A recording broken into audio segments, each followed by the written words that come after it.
share. Joining us now to talk more about the financial impacts of President Trump's tax bill is Jason Matthews, who's a financial expert. Thank you so much for joining us once again. You've been in the program before.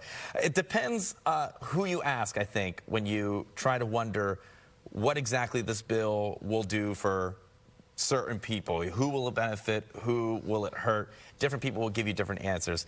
Tell us, who will this benefit and who will it hurt? So the people who will benefit are this: high-income earners, small business owners. They're going to be helped by this, and senior citizens for the short term. The people going to get hurt by this is the poor, working class, and seniors in the long term. The reason why it helps out seniors in the short term is, one, they get $6,000 deduction, automatic deduction now, which helps them out a lot with their Social Security benefits.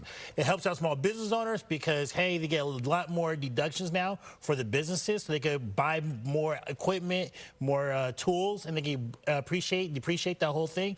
And help out high-income earners in California who have assets, because now you have a higher deduction you could get for your property taxes now that they increased the SALT tax. But if you're working class and poor, this is going to hurt you a lot. Yeah, I think when it comes to small business owners, there are not many people who may argue, yeah, let's support a bill that might help a small business owner. We love mom and pops. We hate to see some of these big retailers shut these people out. But when it comes to these high earners, you touched on it a little bit more. Let's be a little bit more specific. How are these high earners going to benefit? And I want to make it clear to a point where people can not get so confused, because this bill is confusing. Okay, yeah, it's a lot of pages, right? Yeah. Thousands and thousands of pages. And a lot of interpretations, right. It seems. So let's say high-income earners, how can they benefit from it? So when they first did the Tax Cuts and Jobs Act, the one thing that hurt Californians who were property owners was that they had the SALT tax cap. So if you had paid for your state and local income taxes, your property tax and state local income taxes, the max you could deduct was $10,000. Well, in California, you buy a property, it's going to be more than $10,000 a year paying for it. So now they increased that limit up to $40,000 over the next 5-year period. So that's going to help them out.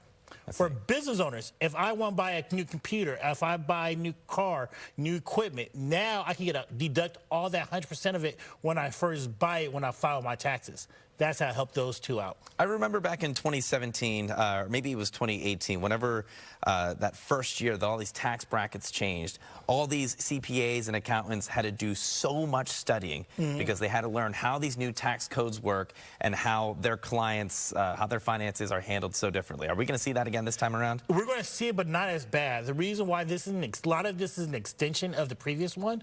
So your standard tax brackets are going to remain. Your standard deductions for a lot of people are going to be the same, but there's just some bump ups. So for instance, child tax credit was $2,000, now getting bumped up by $500, or if you itemize your taxes, they're going to have to study that. But for most Americans, it's not going to be as complicated as it was in 2017, because that was a brand new overhaul on the whole tax code. One of the big conversations surrounding this bill are cuts to Medicaid.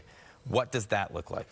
It's going to be tough. I understand completely. It's going to be tough for a lot of people who are disabled, who are low-income earners. That means now you're going to be more responsible for your own health insurance, especially at a time where you have inflation and it's harder for a lot of people to make ends meet. It's going to be having significant issues for a lot of those people. Is that a significant, or not significant, is that an immediate cut? You know, is that something they're going to start to see immediately in these payments they receive? How soon do you actually see an impact?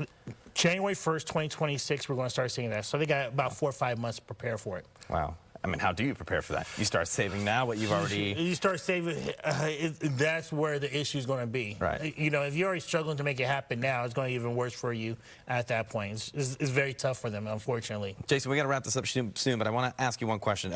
This is a confusing bill. There are a lot of pages. There are a lot of questions that people have. If they want to get answers to this, how do you do that? A couple things. One is you could stay up all night and read it like in the bathroom, right?